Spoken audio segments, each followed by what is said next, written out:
Ya. Nggak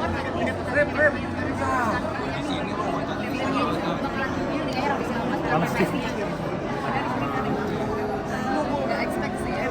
Happy banget sih, pasti lebih tinggi jauh daripada ekspektasi kita. Kita nggak nyangka responnya begitu positif dan luar biasa.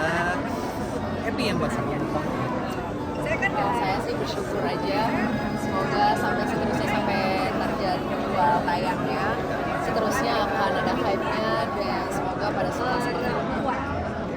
Bisa diceritakan sedikit nih pengalaman di sini seperti apa dan chemistry sama pemain ini seperti apa? Oke, Gus Biru adalah seorang anak dari Kiai Hanan, di mana dia mengemban ekspektasi orang tua yang begitu berat. Dia harus menjadi pengganti pemimpin pondok pesantren gitu ya, dan di mana orang tuanya itu hanya mengakui kesuksesan anaknya jika itu berjalan di jalan yang orang tuanya tentukan. Sedangkan Gus Biru memiliki cara lain untuk bisa mencapai goals atau kesuksesan yang dia mau. Jadi berawal dari situ, termasuk juga di dalamnya istri atau pilihan hidup yang sudah ditentukan sama orang tuanya. Sedangkan Gus Biru ini adalah seorang aktivis yang menyuarakan pergerakan atau hak asasi manusia, hak asasi untuk bisa memilih gitu loh. Jadi pastinya berat dan menjadi seorang Gus Biru yang terlihat dingin, terlihat keras, padahal sebenarnya di dalam dia adalah seorang yang sangat rapuh. Gitu sih. Secara pribadi ada kemiripan nggak? Ada sih, ada beberapa kemiripan kayak dingin atau cueknya mungkin agak-agak sama Gus Biru. Ada kemiripan. Iya. Kalau yang pemeran perempuannya di sini kan film ini menggambarkan ketegaran seorang wanita. Kamu juga di luarnya tegar juga atau kayak seperti apa sih contoh-contoh ketegaran? Jujur kalau dari aku ya lumayan, bisa dibilang lumayan tegar dan berusaha untuk menjadi kuat di situasi apapun, karena kita ya juga public figure juga, harus menjaga pribadi, harus menjaga sikap. Dan yang aku paling suka dari sini sih saling support sesama wanita, dan itu I'm very close related with that because menurut aku tuh penting banget untuk support teman-teman aku juga seperti Nadia, Devina. Menurut aku semuanya pada hebat, jadi aku lebih sukanya di bagian sini. Tadi gimana gitu? Sama sih, mungkin kayak yang paling aku suka dari semua adalah adanya women's movement. Maksudnya walaupun kita mungkin kondisinya saling bersinggungan satu sama lain, tapi tidak saling menjatuhkan gitu, justru saling membangun dan saling support gitu. Tadi mak perjuangannya sendiri di sini yang terberat apa sih untuk actingnya di sini? Yang terberat itu tadi sih, dimana harus memilih antara mempertahankan egonya, mempertahankan cintanya, atau menunjukkan baktinya terhadap orang tuanya. Karena Gus Biru dididik dari kecil tidak memiliki pilihan. Apapun yang dilakukan, jalan hidupnya semua ditentukan sama orang tuanya, otomatis dia pun mengerti secara aturan dia tidak bisa melanggar apapun yang orang tuanya tidak inginkan gitu. Jadi dia yang tersulit untuk saya adalah dimana saya harus menunjukkan rasa tanpa bersuara, gitu sih, menunjukkan rasa tanpa bersuara, rasa dimana saya ingin mempertahankan cinta saya yaitu Rengganis, tapi di situ saya tidak bisa bersuara karena saya harus menunggu orang tua saya untuk menikahi Alina. Itu sih. Umar, tapi takut dibilang sebagai laki yang dingin terhadap wanita nggak dalam kehidupan nyata? Dan takut nggak itu hal itu kebawa dalam pribadi lo? Enggak sih, saya rasa penonton bisa membedakan antara karakter sama aslinya. Pasti dua manusia yang berbeda gitu loh. Walaupun entah itu ada kemiripan ataupun gimana, tapi terlepas dari semua itu pasti penonton sudah paham lah karakter atau kedalaman karakter, tidak kalau dengan orang asli. Dan dia mungkin perjuangan cinta lo untuk bisa mendapatkan cintanya Gus Biru seperti apa, dan mungkin apa yang bisa ditelan tentang sosok wanita yang kalau misalnya cinta harus seperti apa terhadap laki? Dari film ini aku sangat belajar sebagai perempuan Jawa adanya mikul dulur mendem jeruk gitu. Jadi kayak apapun itu yang kebaikannya kita perlihatkan, tapi kita junjung tinggi gitu. Tapi ya aib-aib keluarga atau masuk aib-aib suami itu kita pendam gitu, jangan sampai orang lain tahu. Selain itu juga wanita apa Suhita ini ilmu agamanya tuh tinggi sekali gitu. Jadi setiap ada masalah, bukannya dia curhat sama orang lain atau mencari jalan keluar yang enggak, yang dia tahu adalah apapun itu Tuhan tahu yang terbaik gitu, Allah tahu yang terbaik untuk kita. Jadi ya kita berdoa sama di atas itu, apapun itu, sesulit-sulitnya apapun itu, pasti kalau memang Allah sudah berkehendak, segampang balikannya tangan gitu sih.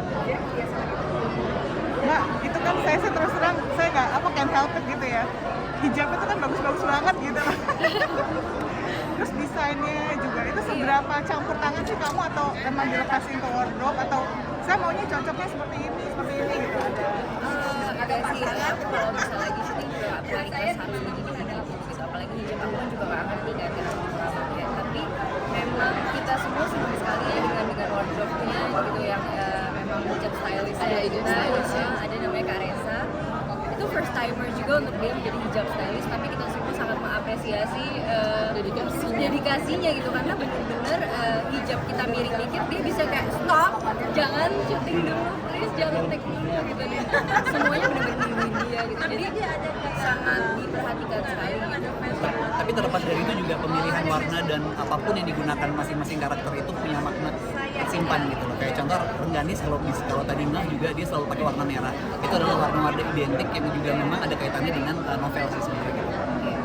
Berarti kalau Omar mewakilkan warna, makanya banyak warna biru ya, maksudnya Iya. kira-kira apa tuh, mewakilkan apa? Kalau tadi kan merah, terus kalau Suita kan camping ya? Iya, pink, salem, gitu. Sebenarnya itu mungkin color palette dari sutradara juga ya. Sutradara, dan itu menentukan mood emosi dari masing-masing karakter sih sebenarnya. Kayak ada yang tenang, ada yang netral, ada yang macam-macam gitu. Atau lagi berpihak sama Rengganis. Lagi berpihak dengan siapa? Pada Karena saat tiba-tiba itu. tadi ada lagi akad nikah, tapi di sininya ada apa sih kayak sapu tangan merah gitu, itu ada makna-makna sendiri. Pertama kali juga ya. Ya ini film religi pertama yang aku menggunakan hijab. Nyaman sih ternyata ya, nyaman. Cuman memang kan lokasi syuting itu kan banyak sekali eksterior segala macamnya gitu kan. Paling ya itu sih sama kayak Devina tadi, kayak oh ternyata rambut kita lepek banget ya, ternyata gini, ternyata anggaran gini. Tapi itu pun di awal-awal syuting sih. Setelah itu rasanya kita kalau nggak pakai hijab kayak kita kayak terlalu vulgar ya kayaknya gitu. Jadi kayak aneh gitu. Tapi so far ya sih. Ini sorry nih, saya nanyanya mungkin agak basic. Apa sih alasannya kalian akhirnya menerima gitu? Selain tadi kan ada cerita segala macam, mungkin ada hal-hal lain yang akhirnya memutuskan, atau mungkin key point-nya apa sih yang menentukan akhirnya mengambil film ini? Kalau dari aku sih, aku emang dari awal bukan tipe orang yang suka film yang tentang orang ketiga, pelakor, segala macam. Karena menurut aku kayak itu sangat menjatuhkan wanita juga. Walaupun emang di luar sana sering terjadi dan banyak film juga yang luar biasa mengangkat hal itu. Tapi pas aku ditawarkan peran Rengganis itu aku kayak, oh another orang ketiga, oh another pelakor. Tapi pas aku baca sinopsisnya aku kaget yang kayak, oh enggak, di sini tidak ada saling menjatuhkan wanita, saling mengerti, punya martabat yang kuat. Nggak harus wanita itu menjadi simpenannya atau apapun, tapi bisa menjaga prinsipnya dia dan tetap di jalan yang benar. Itu adalah alasan kenapa aku milih peran ini. Banyak banget pesan dan edukasi yang disampaikan di dalam film ini sih sebenarnya. Kayak contoh tadi woman supporting woman, terus juga tidak adanya orang ketiga, tidak adanya tokoh antagonis dalam sebuah film itu aku juga cukup salut sih. Maksudnya kayak nggak banyak film-film lain yang mengangkat tema atau konsep semacam ini. Terus mengangkat juga budaya Jawa, terutama Jawa Timur. Terus yang menurut aku paling unik adalah tentang Ning dan Gus, karena sebelumnya aku juga belum pernah mengerti soal itu, tapi di sini kita belajar untuk bisa memahami bahwa ternyata di Jawa Timur tuh masih ada Ning dan Gus, kehidupan mereka seperti apa dan budaya mereka seperti apa, itu sih sebenarnya.